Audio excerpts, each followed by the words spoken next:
조지아 현대차 공장에서 한국인 300명이 한밤중에 구금되는 충격적인 사건이 벌어졌습니다. 하지만 불과 72시간 만에 전원이 석방되고 미국은 굴욕적인 사과를 해야 했습니다. 그 직후 삼성전자는 전 세계를 향해 향후 5년간 국내 6만 명을 신규 채용하겠다는 폭탄 선언을 던졌습니다. 그리고 단 하루 만에 미국 텍사스 주지사가 역대 최대 규모의 긴급 보조금을 발표했습니다. 세계 언론은 입을 모아 말했습니다. 이건 단순한 사건이 아니다. 한국이 이제 판을 뒤집고 있다. 시작 전 여러분의 좋아요와 구독은 지금 현 상황에 큰 힘이 됩니다. 저는 워싱턴 브루킹스 연구소에서 30년간 아시아 정책을 연구해온 앤드류 선임 연구원입니다. 지난 2주 전 제가 목격한 일은 정말 믿기 어려운 사건이었습니다. 조지아주 한 공장에서 한국인 근로자 300여 명이 갑자기 구금되는 일이 벌어진 것입니다. 현대자동차 배터리 공장에서 근무하던 이들은 아무런 사전 통지도 받지 못한 채 미국 이민세관단 속국에 의해 일제히 연행되었습니다. 이 소식을 처음 들었을 때 저는 이게 정말 21세기 미국에서 일어나는 일인가? 라고 자문했습니다. 더욱 놀라운 것은 이들이 모두 합법적인 비자를 소지한 상태였다는 점입니다. 그런데 여기서 끝이 아니었습니다. 이 사건의 배경에는 훨씬 더 큰 그림이 숨어 있었던 것입니다. 바로 트럼프 행정부가 한국에 요구하고 있는 3,500억 달러, 우리 돈으로 486조 원이라는 천문학적 투자와 연결되어 있었다는 사실을 알게 된 순간 저는 등골이 오싹해지는 것을 느꼈습니다.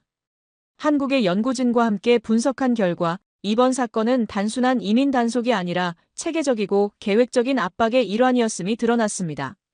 특히 삼성전자가 텍사스에 건설 중인 400억 달러 규모의 반도체 공장까지 흔들리기 시작하자 상황의 심각성을 실감할 수 있었습니다.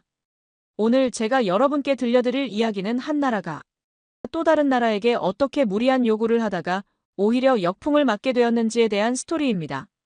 그리고 그 과정에서 우리가 목격한 것은 놀라운 반전이었습니다. 사건의 발단은 지난 관세 협상으로 거슬러 올라갑니다.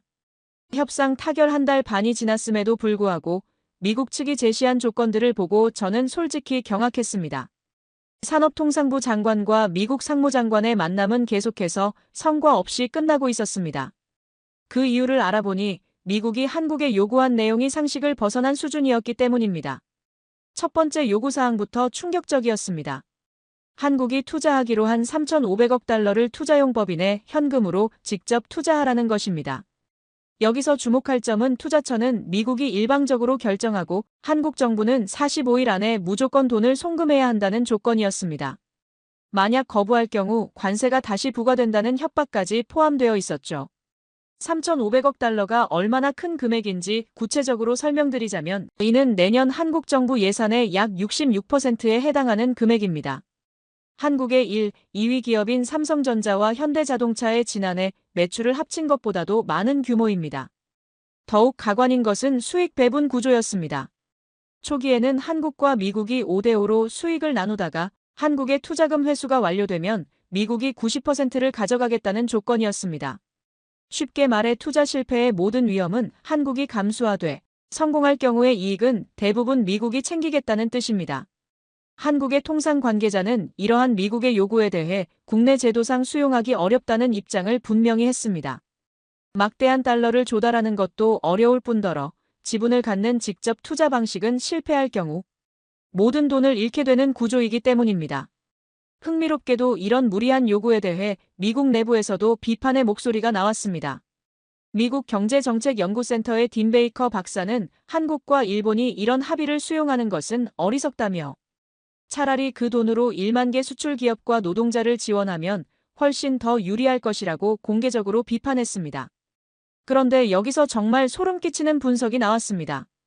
일각에서는 한국 외환 보유고의 80%가 넘는 3,500억 달러를 투자하게 되면 한국이 1997년 IMF 사태와 같은 상황에 직면할 수 있다고 경고했습니다. 그리고 미국이 이렇게 무리한 요구를 하는 진짜 이유는 통화위기를 통해 삼성을 포함한 한국의 반도체, 자동차, 조선 기업들을 헐값에 사려는 속셈이라는 분석까지 제기되었습니다. 실제로 트럼프는 이미 인텔의 지분을 확보한 이후 삼성전자에게도 지분을 요구한 바 있습니다. 이번에 3,500억 달러를 현금으로 내놓으라고 하면서 통화 스와프까지 거절한 것을 보면 이는 충분히 가능성 있는 시나리오라고 봐야 할 것 같습니다. 하지만 한국의 대응은 단호했습니다. 이재명 대통령은 BBC 단독 인터뷰에서 이런 투자를 한다면 한국은 1997년 금융위기 때와 같은 상황에 직면하게 될 것이라며 명확한 거부 의사를 표명했습니다. 그리고 통화 스와프 체결을 전제 조건으로 제시하며 대등한 협상 의지를 보였습니다. 바로 이 시점에서 조지아 공장 한국인 구금 사태가 터진 것입니다. 우연의 일치일까요? 이 위기 상황에서 한국 정부가 어떤 놀라운 대응을 보여주었는지 말씀드리겠습니다. 조지아 공장에서 한국인 300명이 구금되었다는 소식이 전해진 것은 한국 시간으로 새벽 3시였습니다. 대부분의 정부 관료들이 잠들어 있던 시간이었죠. 하지만 이재명 대통령의 대응은 그야말로 번개 같았습니다. 사건 발생 2시간 만에 청와대 상황실이 가동되었고 4시간 만에 국가안보실장과 외교부 장관이 긴급 화상회의에 참석했습니다. 저는 워싱턴에서 이 상황을 지켜보며 한국 정부의 대응 속도에 놀랄 수밖에 없었습니다. 가장 인상적이었던 것은 이 대통령이 보인 리더십이었습니다. 그는 대통령으로서 국민이 겪은 가혹한 대우에 깊은 책임감을 느낀다며 즉각적인 행동에 나섰습니다. 단순한 외교적 항의가 아니라 모든 외교 수단을 총동원한 전방위적 압박이었죠. 한국 정부의 첫 번째 조치는 주미 대사관과 주애틀랜타 총영사관을 통한 즉각적인 항의였습니다. 하지만 여기서 끝나지 않았습니다. 한국 정부는 전 세계 각국 주재 한국 대사관을 통해 이 사건의 부당성을 알리기 시작했습니다. 말 그대로 글로벌 팩트 전쟁을 선포한 것입니다. 특히 놀라운 것은 48시간 만에 국제 여론을 한국 편으로 돌린 외교력이었습니다. 일본의 요미우리 신문은 현대자동차 사건은 미국 투자 의혹의 찬물이라는 제목의 사설을 게재하며 미국이 국내 외국 기업 공장을 유치하려는 한편 많은 노동자들을 갑자기 구속한 것은 투자 확대를 계획한 일본에게도 곤혹스러운 일이라고 비판했습니다. 영국 파이낸셜 타임즈 역시 한국의 1급식 무역합의 압박에 반발이라는 기사를 통해 한국의 입장을 지지하는 보도를 했습니다. 한국이 미국의 무리한 요구를 들어주지 않고 있다는 내용이었죠. 그런데 정말 놀라운 일이 벌어졌습니다. 사건 발생 72시간 만에 구금된 한국인 300명 전원이 석방된 것입니다. 미국 측은 서류 검토 과정에서 발생한 오해라며 공식 사과했지만 실제로는 한국 정부의 강력한 압박에 굴복한 것이었습니다. 이 과정에서 이 대통령이 보여준 협상 철학이 인상적이었습니다. 그는 BBC 인터뷰에서 이혼 뒤 땅이 굳는다는 속담이 있지 않느냐며 이번 사건을 계기로 오히려 한미 관계를 강화할 수 있다고 믿는다고 말했습니다. 단순한 문제 해결이 아니라 근본적인 개선책을 마련하겠다는 의지를 보인 것이죠. 실제로 한국 정부는 이 사건을 전화위복의 기회로 활용했습니다. 한국인 전용 비자 제도 도입을 미국 측에 강력히 요구했고 앞으로 이런 일이 재발하지 않도록 제도적 장치 마련을 조건으로 제시했습니다. 뉴욕 한인회 회장은 나중에 이렇게 말했습니다. 대통령의 즉각적인 결단 때문이었습니다. 모든 외교 수단을 동원하고 미국 측에 당당하게 맞서면서 며칠 만에 모두 안전하게 돌아오게 했습니다. 저는 30년간 미국 정치를 지켜보면서 이런 신속하고 효과적인 위기 대응을 본 적이 거의 없었습니다. 특히 상대방이 미국인 경우에는 더욱 그렇죠. 하지만 한국은 달랐습니다. 감정적인 대응이 아니라 체계적이고 전략적인 압박을 통해 단기간에 문제를 해결한 것입니다. 이 사건의 해결은 단순히 300명을 구출한 것 이상의 의미가 있었습니다. 한국이 더 이상 일방적인 압박을 받는 나라가 아니라는 것을 전 세계에 보여준 상징적 사건이었죠. 그런데 이것은 시작에 불과했습니다. 조지아 사건이 해결된 지 불과 며칠 후 한국에서 폭탄 같은 발표가 터져나왔습니다. 삼성전자가 향후 5년간 국내에서 6만 명을 신규 채용한다고 공식 발표한 것입니다. 저는 처음에 이 뉴스를 접했을 때 단순한 고용 확대 정책으로만 생각했습니다. 하지만 발표 시점과 상황을 종합해보니 이는 매우 전략적이고 계산된 메시지였다는 것을 깨달았습니다. 삼성의 이 발표가 나온 시점을 정확히 말씀드리면 미국 측이 3,500억 달러 현금 투자를 계속 압박하고 있던 바로 그 시기였습니다. 그리고 텍사스주에 건설 중인 삼성 반도체 공장의 2026년 생산 일정에 대한 의심이 제기되고 있던 상황이었죠. 이 발표의 진짜 의미를 이해하려면 숫자를 들여다봐야 합니다. 6만 명이라는 숫자는 삼성전자 현재 국내 직원 수의 약 60%에 해당하는 규모입니다. 이는 단순한 증언이 아니라 회사 규모 자체를 대폭 확장하겠다는 의미였습니다.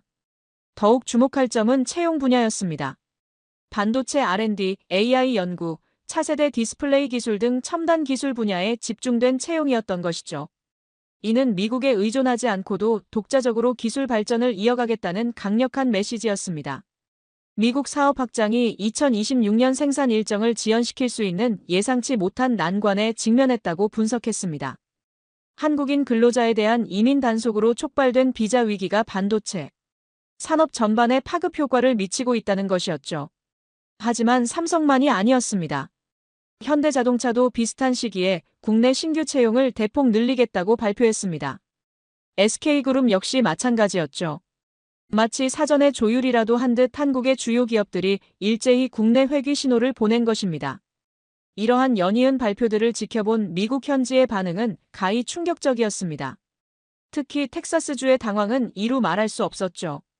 삼성전자는 텍사스주 테일러에 400억 달러, 우리 돈으로 약 55조 원을 투자해 반도체 공장을 짓고 있었는데 이번 사건의 여파가 여기까지 미칠까봐 우려하고 있었습니다. 그리고 바로 그 다음 날 정말 예상치 못한 일이 벌어졌습니다. 텍사스주가 깜짝 발표를 한 것입니다. 삼성전자에게 2억 5천만 달러, 우리 돈으로 약 3,500억 원의 추가 보조금을 주겠다고 한 것이죠. 이 보조금의 특별한 점은 지난해 말미 연방정부가 삼성전자에게 지급하기로 한 보조금과는 완전히 별개라는 것이었습니다. 주 정부 차원에서 자체적으로 마련한 지원책이었던 거죠. 다시 말해 연방정부 지원금에 더해 텍사스주가 독자적으로 추가 지원금까지 제공하겠다고 나선 것입니다. 저는 이 상황을 지켜보며 권력의 역학관계가 완전히 뒤바뀌었다는 것을 실감했습니다. 불과 며칠 전까지만 해도 미국이 한국에게 일방적으로 압박을 가하고 있었는데 이제는 미국의 각주들이 한국 기업을 붙잡기 위해 안간힘을 쓰고 있었던 것입니다. 텍사스주의 이런 행동은 단순한 경제적 계산을 넘어선 절박함이 느껴졌습니다. 삼성의 국내 채용 확대 발표가 나온 직후 바로 움직인 것을 보면 그들이 얼마나 민감하게 상황을 지켜보고 있었는지 알 수 있었죠. 실제로 한 텍사스주 관계자는 익명을 조건으로 삼성이 없으면 우리 지역 경제가 큰 타격을 받는다며 어떻게 해서든 삼성이 계획대로 공장을 완공할 수 있도록 최대한 지원하겠다고 말했다고 합니다. 이 모든 상황을 종합해보면 삼성의 6만 명 채용 발표는 단순한 고용 정책이 아니라 매우 정교한 외교적 메시지였던 것입니다. 우리에게는 미국 외에도 선택지가 있다는 강력한 신호를 보낸 셈이죠. 바로 그 시점에 뉴욕에서 벌어진 일은 정말 상상을 초월하는 장면이었습니다. 9월 22일 유엔 총회 참석차 뉴욕을 방문한 이재명 대통령을 맞이한 현지 분위기는 그야말로 열광적이었죠. 제가 직접 목격한 뉴욕 동포 간담회 현장은 마치 록스타의 콘서트장 같은 분위기였습니다. 대통령이 연단에 오르자 2천여 명의 참석자들이 일제히 기립박수를 쳤고 그 열기는 10분 가까이 이어졌습니다. 하지만 진짜 놀라운 것은 따로 있었습니다. 지난 6월 대선 때 재외선거에서 후보 3명 중 한 분이 67%라는 압도적인 득표를 했습니다. 누구였을까요? 바로 이재명 후보였습니다. 67%라는 수치가 얼마나 대단한 것인지 설명드리겠습니다. 일반적으로 해외 거주 한국인들의 투표 성향은 국내보다 훨씬 분산되는 경향이 있습니다. 다양한 정보 접근 경로와 현지 생활 경험이 다르기 때문이죠. 그런데 67%라는 압도적 지지율이 나왔다는 것은 해외 동포들이 이 대통령의 리더십을 압도적으로 신뢰하고 있다는 증거였습니다. 더욱 의미 깊었던 것은 이 수치에 대한 이 대통령의 반응이었습니다. 이렇게 해외 동포의 지지가 높았을 줄은 아마 대통령께서도 예상하지 못했을 것입니다라는 한인회 회장의 말에 대해 대통령은 겸손한 자세로 정말 고맙다며 이제 대한민국이 여러분들을 생각하고 여러분들을 걱정하겠다고 화답했습니다. 특히 인상적이었던 것은 이 대통령이 해외 동포들의 참정권 문제를 직접 언급한 부분이었습니다. 1박 2일 동안 가서 투표했다는 분부터 비행기 값을 수백 달러 내고 몇 시간 비행기 타고 가서 투표했다는 분들까지 아니면 아예 투표를 할 수 없어서 포기했다는 분들까지 있다며 대한민국 국민이 주인으로서의 권리를 제대로 행사할 수 있도록 투표제도 개선도 확실하게 해내겠다고 약속한 것입니다. 하지만 이날 진짜 하이라이트는 따로 있었습니다. 바로 BBC와의 단독 인터뷰였죠. 영국 BBC가 한국 대통령과의 단독 인터뷰를 요청한다는 것 자체가 매우 이례적인 일입니다. 이는 한국의 국제적 위상이 그만큼 높아졌다는 것을 의미하죠. 인터뷰에서 이 대통령이 보여준 글로벌 리더십은 정말 인상적이었습니다. 먼저 한반도 평화 구상을 제시했는데 북한이 당장 핵무기를 폐기하지 않더라도 미국 트럼프 대통령과 생산, 동결 등을 합의한다면 수용하겠다며 현실적인 대안을 제시했습니다. 이를 임시 비상조치라고 표현하며 실현 가능한 현실적 대안이라고 설명한 부분에서 그의 실용주의적 외교 철학을 엿볼 수 있었죠. 조지아 사건에 대해서는 대통령으로서 국민이 겪은 가혹한 대우에 깊은 책임감을 느낀다며 솔직하게 인정하면서도 이번 사건을 계기로 오히려 한미 관계를 강화할 수 있다고 믿는다는 전향적인 자세를 보였습니다. 특히 이혼 뒤 땅이 굳는다는 속담이 있지 않느냐며 한국인 전용 비자 문제 등 이번 사태를 전화위복의 기회로 삼을 뜻을 내비쳤다는 부분에서는 위기를 기회로 바꾸는 그의 정치적 지혜를 확인할 수 있었습니다. 하지만 가장 강력했던 것은 미국과의 관세 협상에 대한 입장이었습니다. 미국 측이 협상에서 제시하는 안들은 우리 기업들의 대미 투자와 관련해 상업적 타당성에 대한 확신을 주지 못한다며 미국 측의 의도대로 관세 세부 협상을 마칠 뜻은 없음을 분명히 한 것이죠. 그리고 결정타는 이것이었습니다.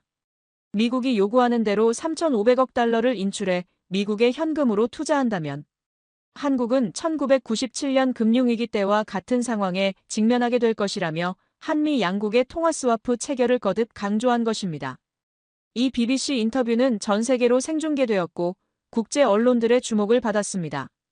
특히 서구 언론들이 한국 대통령의 현실적이면서도 당당한 외교 자세에 대해 긍정적으로 평가하는 기사들을 쏟아냈죠.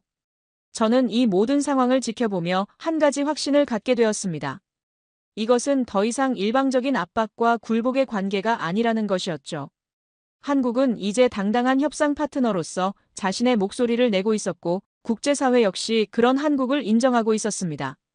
그런데 정말 놀라운 것은 이 모든 일들이 미국 내부에서 어떤 파장을 일으키고 있는지였습니다. 삼성의 6만 명 국내 채용 발표가 나간 지 정확히 16시간 후 텍사스 오스틴에서 믿기 어려운 일이 벌어졌습니다. 텍사스주 그렉 에봇 주지사가 긴급 기자회견을 열고 삼성전자에게 2억 5천만 달러 추가 보조금을 지급하겠다고 발표한 것입니다. 저는 이 소식을 들었을 때 시계를 다시 한번 확인했습니다. 삼성의 발표와 텍사스주의 대응 사이의 시간 간격이 너무나 짧았기 때문입니다. 이는 분명히 우연이 아니었습니다. 텍사스주가 삼성의 모든 움직임을 실시간으로 모니터링하고 있었다는 증거였죠.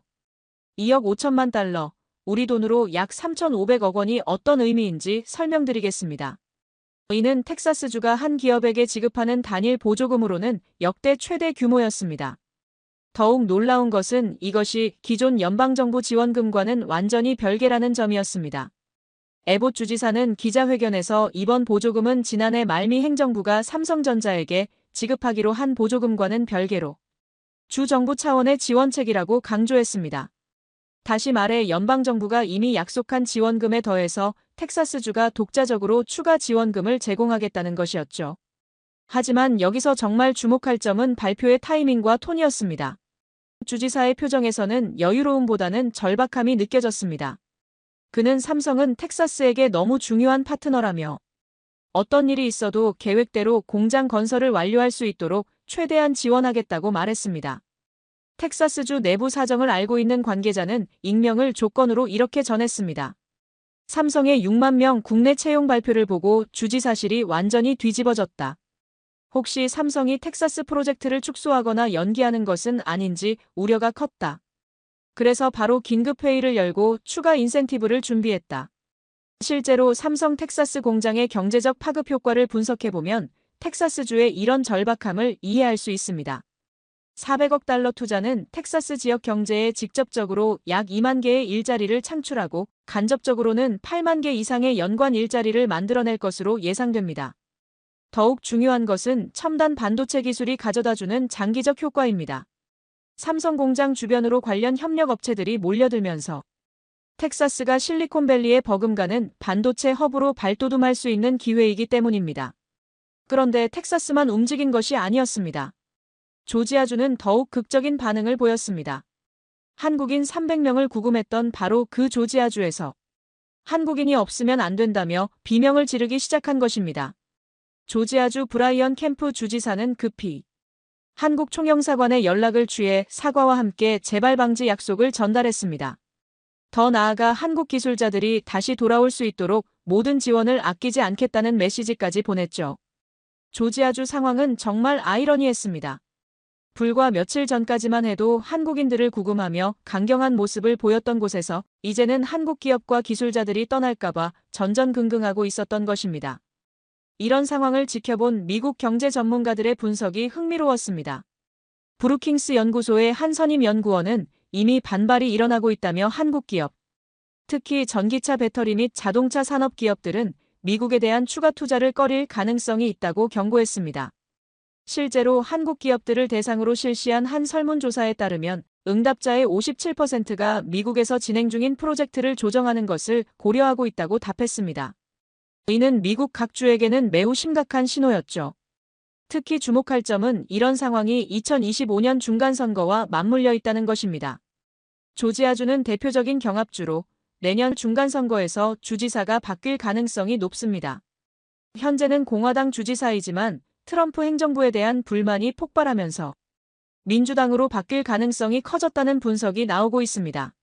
한 정치 분석가는 미국에 투자하겠다고 하는 한국 노동자들을 감금해버린 야만적인 행위에 대해 미국 현지 주민들도 분노하고 있다며 이번 사건이 중간선거에 큰 영향을 미칠 것이라고 전망했습니다. 정치학과 교수는 미국의 제조업 부흥을 위해서는 외국 기업과의 세심한 소통이 필요한데 이번 사건은 그 반대의 메시지를 주었다며 각 주정부들이 이제 뒷불을 끄느라 급급한 상황이라고 분석했습니다. 가장 인상적이었던 것은 권력의 역학관계가 완전히 뒤바뀐 모습이었습니다. 불과 며칠 전까지만 해도 미국이 한국에게 일방적으로 압박을 가했는데 이제는 미국의 각주들이 한국 기업들을 붙잡기 위해 안간힘을 쓰고 있었던 것입니다. 하지만 이것도 시작에 불과했습니다.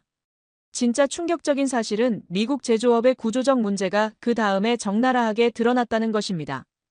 각주들이 한국 기업들을 붙잡기 위해 안간힘을 쓰는 모습을 지켜보면서 저는 한 가지 궁금증이 생겼습니다. 도대체 왜 미국이 이렇게까지 절박해하는 걸까? 그 답을 찾기 위해 미국 제조업의 현실을 깊이 들여다보니 충격적인 사실들이 드러났습니다. 우선 숫자부터 말씀드리겠습니다.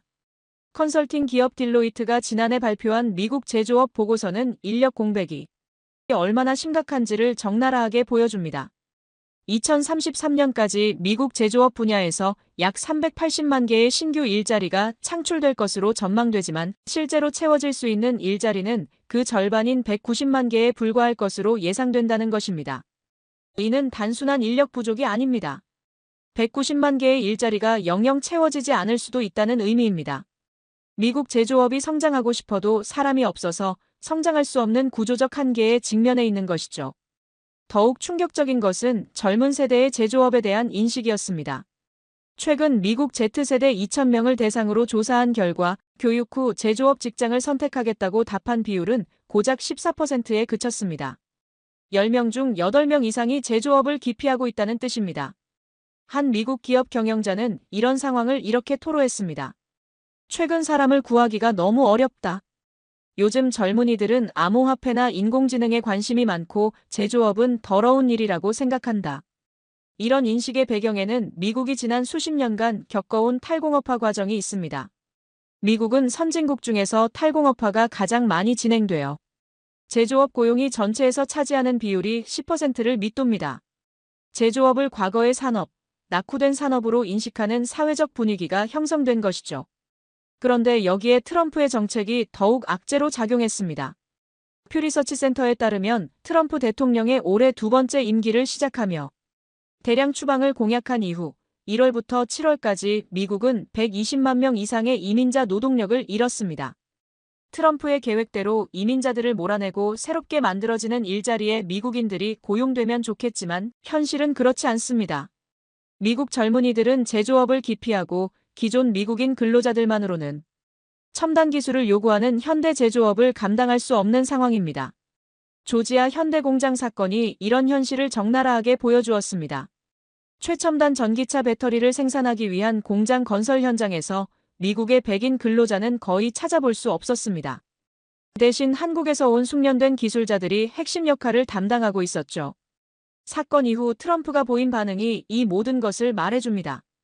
한국인들을 구금했다가 며칠 만에 석방하면서 이번에는 한국 기술자들에게 남아서 미국인을 교육해달라고 요청한 것입니다. 완전히 앞뒤가 맞지 않는 행동이었죠. 미국의 이런 딜레마는 다른 분야에서도 반복되고 있습니다. 실리콘밸리의 IT 기업들은 H-1B 비자로 들어온 인도, 중국, 한국 등의 고급 인력에 의존하고 있고 농업 분야는 남미에서 온 이민자 노동력 없이는 돌아갈 수 없는 상황입니다. 한 경제학자는 이런 상황을 두고 미국은 이민자 없이는 경쟁력을 유지할 수 없는 구조가 되어버렸다며, 그런데 정치적으로는 반이민 정서가 강해져서 딜레마에 빠져 있다고 분석했습니다. 특히 첨단 제조업 분야에서 이런 문제가 심각합니다. 반도체, 배터리, 자동차 등의 분야는 단순히 사람만 많으면 되는 것이 아니라 고도의 기술과 노하우가 필요합니다. 그런데 이런 기술을 가진 인력은 미국 내에서 찾기가 거의 불가능한 상황입니다. 이런 현실을 인정한 일부 미국 기업들은 벌써부터 대안을 찾고 있습니다. 바로 고숙련 근로자 소수가 자동화 시스템을 활용해 생산 업무를 맡는 방식으로 전환하는 것이죠. 하지만 이것도 한계가 있습니다. 자동화 시스템을 구축하고 운영할 수 있는 고급 인력 자체가 부족하기 때문입니다. 한 제조업 전문가는 미국이 제조업 부흥을 외치고 있지만 정작 그것을 뒷받침할 인력 인프라는 갖추지 못했다며 외국 기업과 외국 인력에 의존할 수밖에 없는 구조라고 지적했습니다. 바로 이런 이유 때문에 텍사스주나 조지아주 같은 곳들이 한국 기업들을 붙잡기 위해 그렇게까지 절박해하는 것입니다. 그들에게는 선택의 여지가 별로 없습니다. 한국 기업들이 떠나면 그 자리를 채울 대안이 마땅치 않기 때문이죠. 그런데 정말 놀라운 것은 이런 미국의 구조적 약점을 한국 기업들이 이미 다 파악하고 있었고 나름의 대응책을 준비하고 있었다는 사실입니다. 미국의 구조적인 인력 부족 문제를 지켜본 한국 기업들의 대응은 정말 놀라웠습니다. 그들은 이미 이런 상황을 예측하고 있었고 나름의 해결책을 차근차근 준비해왔던 것입니다. 가장 눈에 띄는 움직임은 현대자동차 그룹이었습니다. 현대차는 2021년 보스턴 다이나믹스를 11억 달러에 인수했는데 당시만 해도 많은 사람들이 왜 자동차 회사가 로봇 회사를 사느냐며 의아해했습니다. 하지만 지금 상황을 보니 그때의 인수가 얼마나 성견지명이 있었는지 알 수 있습니다. 현대차는 보스턴 다이나믹스 인수 이후 로보틱스 기술을 그룹의 핵심 성장 동력으로 삼고 있습니다. 특히 제조업 현장에서의 완전 자동화를 목표로 하고 있는데 이는 미국의 인력 부족 문제를 정면으로 해결하려는 전략입니다. 현대차가 최근 공개한 휴머노이드 로봇 영상은 정말 충격적이었습니다. 아틀라스 로봇이 복잡한 제조업 작업을 수행하는 모습은 마치 SF 영화 같았죠. 용접, 조립, 검사 등 기존에 숙련된 인력이 필요했던 작업들을 로봇이 척척 해내는 모습을 보며 많은 전문가들이 10년 안에 제조업 판도가 완전히 바뀔 것이라고 예측했습니다. 삼성전자 역시 마찬가지입니다. 삼성은 AI와 로봇을 이용한 모든 제조 공장의 완전 자동화와 무인화를 목표로 하고 있습니다. 특히 반도체 제조 공정은 이미 상당 부분 자동화되어 있지만 삼성은 여기서 한 발 더 나아가 24시간 무인 가동이 가능한 스마트 팩토리를 구축하고 있습니다.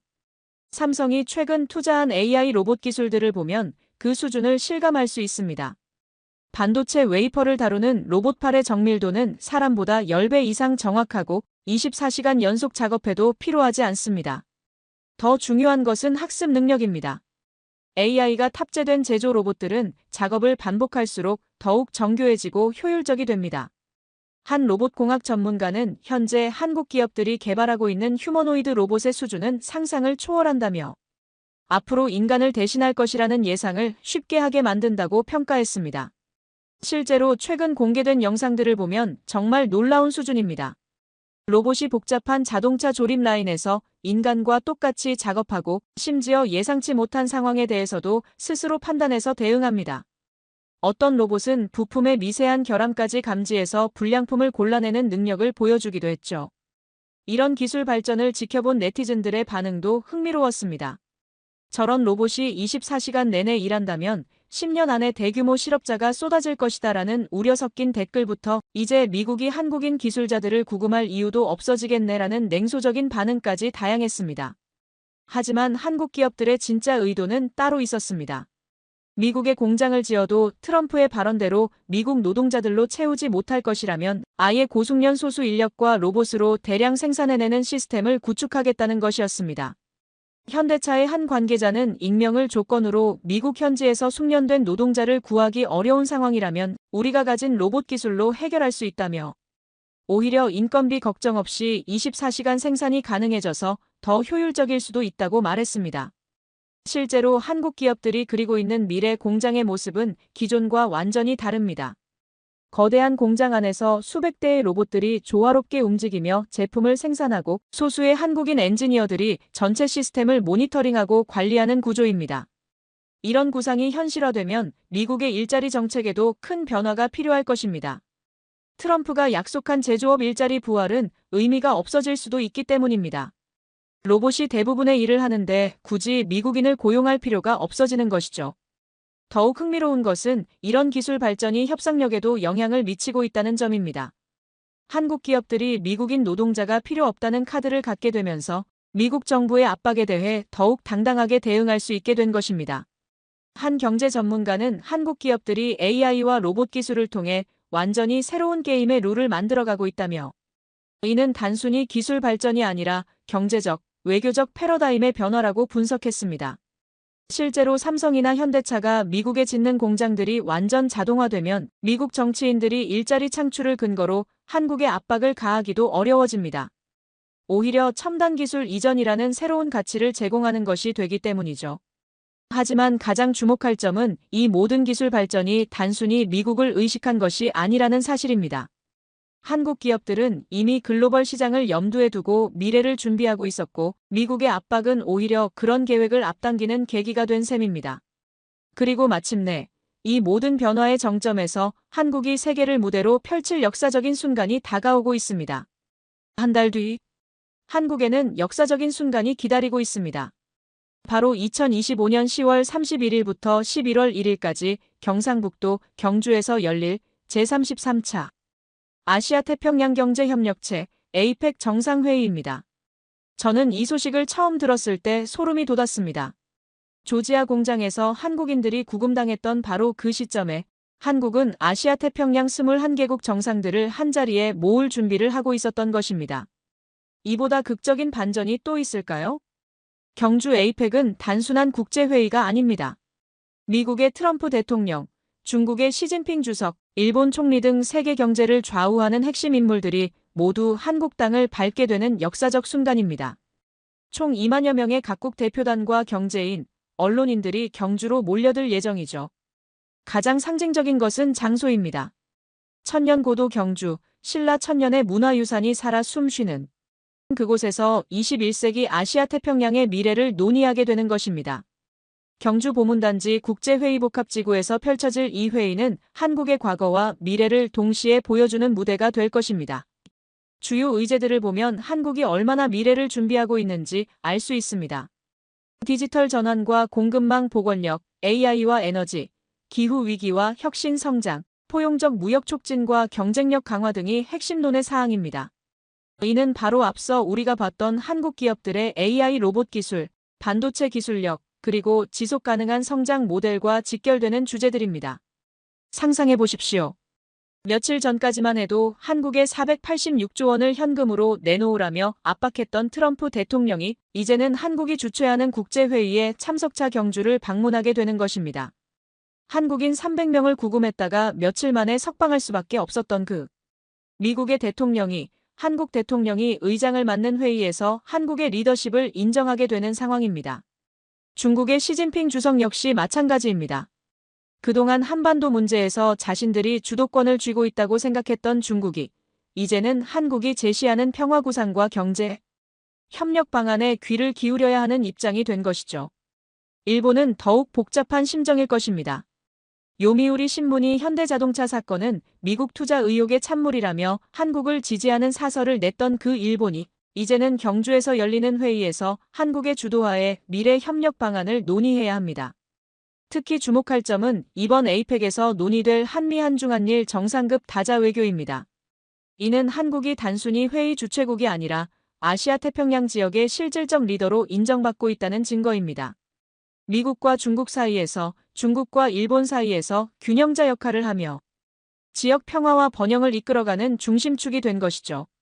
한 국제정치 전문가는 경주 에이펙은 한국 외교사의 새로운 이정표가 될 것이라며 분단 국가에서 경제 강국으로 이제는 지역의 평화와 번영을 주도하는 리더 국가로 발돋움하는 상징적 순간이라고 평가했습니다. 경주라는 장소가 주는 메시지도 강력합니다. 불국사와 석굴암, 첨성대와 안압지로 대표되는 신라 천년의 문화유산 속에서 21세기 첨단 기술과 미래 비전을 논의한다는 것은 한국의 깊은 역사적 뿌리와 혁신적 미래가 조화롭게 결합되어 있음을 보여주는 것입니다. 실제로 회의 기간 중에는 각국 정상들이 불국사와 석굴암을 방문하고 신라 문화유산을 직접 체험하는 프로그램도 마련되어 있습니다. 트럼프 대통령이 첨성대 앞에서 기념사진을 찍고 시진핑 주석이 안압지를 산책하는 모습을 상상해 보십시오. 이는 단순한 관광이 아니라 한국의 문화적 깊이와 품격을 전 세계에 알리는 절호의 기회가 될 것입니다. 회의 구성도 매우 체계적입니다.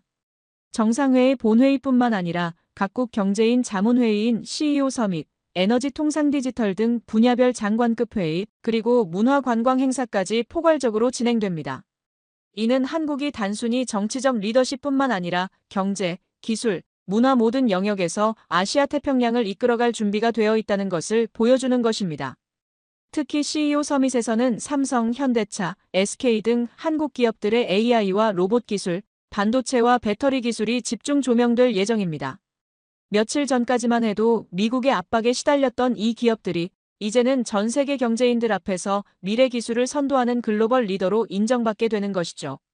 저는 이 모든 상황을 지켜보며 한 가지 확신을 갖게 되었습니다. 조지아 공장에서 시작된 위기는 결국 한국이 진정한 글로벌 리더로 발돋움하는 전환점이 되었다는 것입니다. 300명의 구금에서 시작해서 486조 원 압박, 삼성의 작심 발언, BBC 인터뷰를 거쳐 경주 에이펙에 이르는 이 모든 과정은 우연이 아니었습니다. 이는 한국이 더 이상 강대국들 사이에서 눈치를 보는 나라가 아니라 당당히 자신의 목소리를 내고 세계를 이끌어가는 주체적 국가로 성장했음을 보여주는 완벽한 스토리였습니다.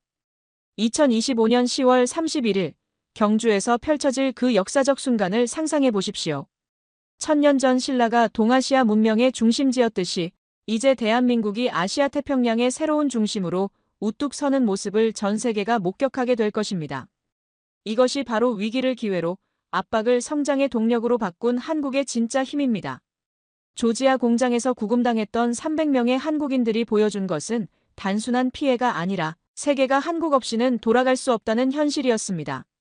그리고 그 현실이 마침내 2025년 가을, 천년고도 경주에서 역사가 될 것입니다.